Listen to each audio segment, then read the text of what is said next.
बिस्मिल्लाहिर्रहमानिर्रहीम। अस्सलाम वालेकुम। हेलो फ्रेंड्स, कैसे हैं मेरे प्यारे यूट्यूब फैमिली। फ्रेंड्स, आज मैं एक और ज़बरदस्ती वीडियो लेकर आई हूँ आप लोगों के लिए 14 अगस्त के हवाले से। जिस तरह आप जानते हैं 14 अगस्त करीब आ रहा है और सब इस पर ग्रीन और वाइट कलर के सूट पहनना पसंद करते हैं।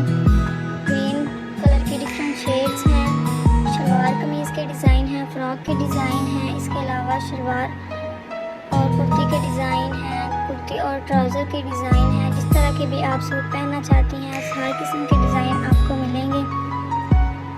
ग्रीन और वाइट का खूबसूरत कॉम्बिनेशन करके बहुत ही खूबसूरत डिज़ाइन चुनकर निकाले हैं। आई होप आपको पसंद आएंगे। कोई भी डिज़ाइन आप इनमें से इजीली सेलेक्ट कर सकती हैं। सारे डिज़ाइन बहुत खूबसूरत और प्यारे हैं।